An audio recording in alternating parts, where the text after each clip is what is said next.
Heavyweight boxing fans, what's the deal? I got a special guest on today, 16-0 heavyweight contender Gregory Corbin. Gregory, what's good, man? Man, how you doing? I appreciate you for having me. No problem, man. So I definitely had to reach out to you after that interview I heard on The Boxing Voice. Shout out to The Boxing Voice. They had Stacey McKinley on there, and Stacey was running through some names for his fighter, Trevor Bryan, and he brought up your name, and he said that Don King made you an offer to fight Trevor Bryan for that WBA interim title. What's your response to that, man? Correct. That was a contract. Reached out to me to fight for the title, which I had no problem with fighting him for the title. It just, to be totally honest, I'm gonna keep it 100. I didn't really want to do business with him. That's just to be frankly honest, the truth. I didn't want his business done because I mean my own personal reasons and of the sort. And then the numbers weren't quite well enough for a fight of that magnitude. So that's if they want to make that the reason that why it didn't happen, that's why it didn't happen. I did not accept the contract. All right. So in your opinion, they made you a lowball offer. Correct. Okay. So now you know there are gonna be fans out there saying, Gregory, well, man, he should have just took the fight anyways. He's not a well-known name like that. He should have just took the opportunity. What do you say to fans that would say that? Well, they gonna know me anyway, and they want to know me. The only reason they would have known me from that fight if they would have read about it, because it still wouldn't have been televised. See, and that's what I'm saying about the business. It was a lot of. It should be a main screen for pennies and going that way. Right. But for the fans who be like, well, there's a chance for you to get your name out there. Well, the world gonna know my name in just a minute anyway, in just a few seconds. Yeah, and then to tell you the truth, shit, I don't even think the Trevor Bryan BJ Flores fight was even televised. Correct. That fight wasn't even televised for a heavyweight fight, for a championship fight. All right, Greg. So the last time you was in the ring was August 4th. You got a win over Homero Francesco. How'd you feel in that fight, man? What'd you think about that fight? Man, I actually went in that fight very confident. I had got, I had a long count. The fight kept getting put out, so I kept going back to camp, and we kept working. Trevor Bryan was one of my sparring partners at the time, and still is. Like, anytime I'm in Florida, I go to Stacey McKinley because he got all the heavyweights down now, and also in the heavyweight factory. So I was just working with different guys, and then my head coach had me working on some stuff on the bag, and he was like, "Man, I know this guy, and I know how he gonna try to fight you." So we've been working. Like I said, I wanted to fight very confident, and all he just said, "Hey, trust the system," and I trust the system, and then we got the stoppage.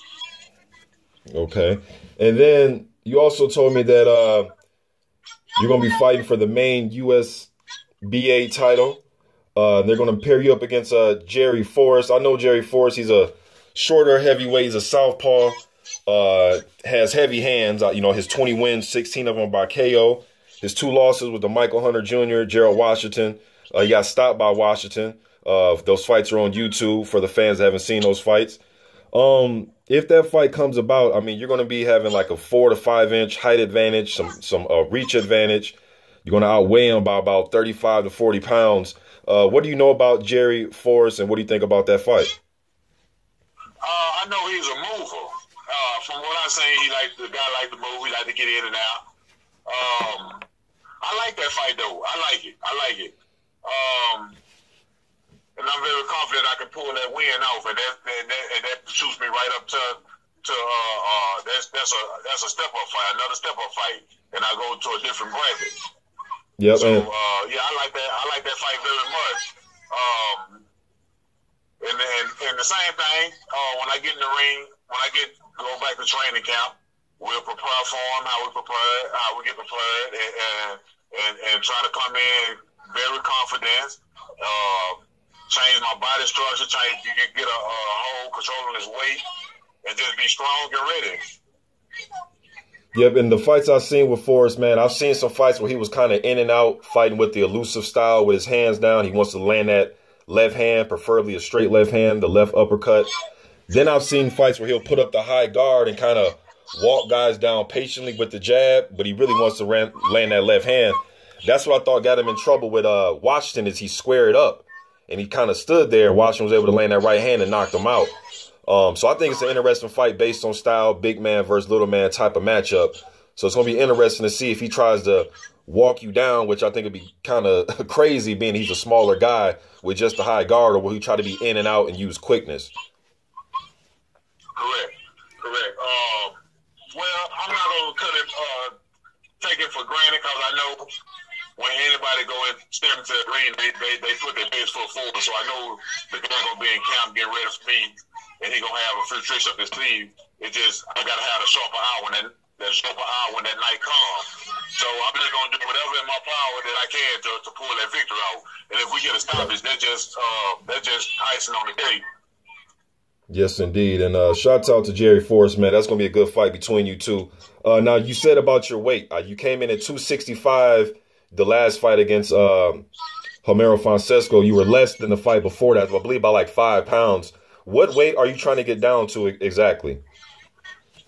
The camp, all my team, they got to go to weight at 240. They saying it's very reasonable. So I'm gonna do my best to try. Like every fight, they try to come down. But see, I'm comfortable where I'm at. But they try to take me out of my comfortable zone, and I'll be very. They say you'll be more elusive, more quicker, and you'll still have your power. So, like I said, I'm gonna just trust the system, and we just gonna go for it. Do you think it's more of you just switching up your diet, or do you think you need to do more cardio? What exactly are some of the things you guys are going to implement into this training camp?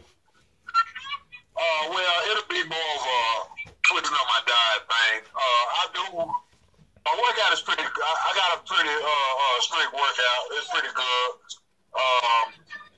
It's just a lot of muscle mass. We got to cut into that, so I probably have to pick up on the cardio a lot.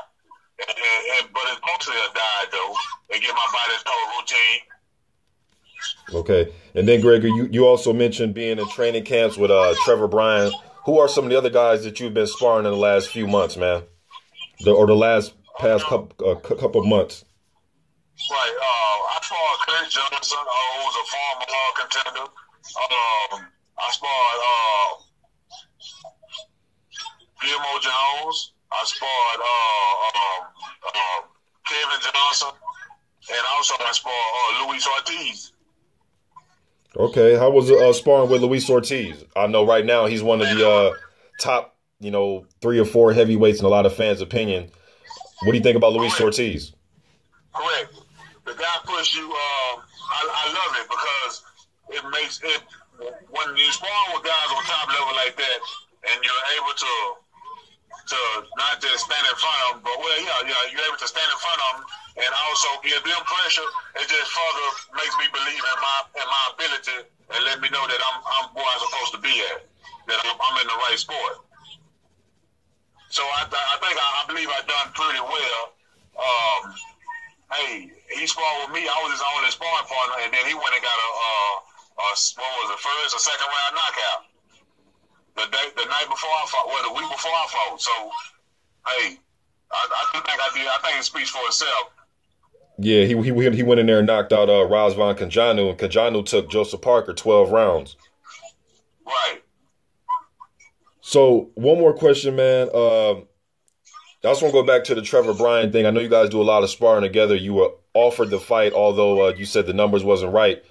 Is this more of a, just give me your opinion, is this more of a, do you think Trevor Bryan and McKinley trying to catch you slipping, thinking that, hey, man, we can fight him, beat him right now? Or do you think it's more of a respect thing? They see you grinding, see you're an undefeated guy, up and coming, and they're trying to give you a chance. Which one do you think it is? No, I don't believe that man. I really don't have an answer. I just know you have to watch. In this game, you have to watch everybody because him and this brother could be reaching out and be like, hey, man, look at this guy. I think I can beat him. I know I can beat him. You know, we put the pressure on him and do whatever little tricks they do. But you know, I'm just trying to be smarter than the average, but man, I don't know what's their angle, but when the time comes, the fight will happen, and it'll be on a bigger scale. It'll be on the scale that it should be on. And I'm assuming, Greg, you didn't show him everything in sparring, because I put up that footage you guys sparring. I'm sure you didn't show him everything, right? Well, you can't show him everything.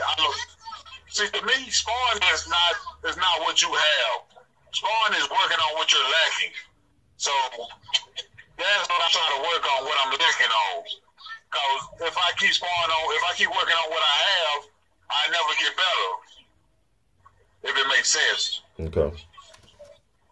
And then last but not least, I know I said that was the last question, but I want your quick opinion about this fight tomorrow night, man. We got Anthony Joshua taking on Alexander Povetkin. Just want to get your quick thoughts on that one, man. Man, you know what? I was picking Joshua to knock Povetkin out between the 6th and 8th round. But as I go back and do my homework on Povetkin and find out he only has one loss and he's never been knocked out and the guy can fight, I think it's going to be a really interesting fight. A very interesting fight. Now, I am picking Joshua to win. It's not going to be as easy as people think it's going to be. And why you say that? Just because of the pedigree of Povetkin and his style? The magnitude, the pedigree, the style, right? And he's a veteran in this game. He been in some wars, so he can turn it up a notch. I believe he's going to do well. But I got Joshua. If he don't knock him out in late rounds or whatever, it's going to be he'll get the decision. Okay. Yeah, and I'm definitely I got Joshua in this fight. One thing I want to see from him, man, is, a lot of the great heavyweights of the past, especially guys that are 6'6" with 80+ inch reaches. Sometimes you can just take a break in fights by using your jab. You can take a rest with your jab, and I want to see if Joshua can actually win some rounds if he needs to take a break, just using his jab and being effective against a guy that has this style. Povetkin may be one of the better, shorter heavyweights that are out there.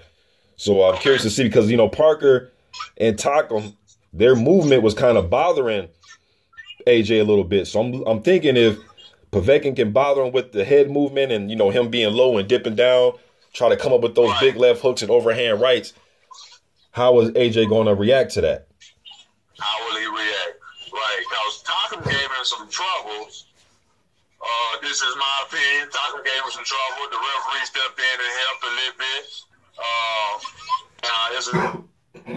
Povetkin is coming from Takam, so I'm going to go on tomorrow. All right, Greg, man, where can the fans reach you at on social media? And if some heavyweights out there want some work, want to spar with you, where can these people reach you at, man? Man, they can. I got an IG, Ground Up Boxing 1951. They can reach me on Twitter, Bad News Corbin, or they can just catch me on my Snapchat, Next Champ Up. Yes, sir. Yes, sir. All right, fight fans, there you have it. Gregory Bad News Corbin.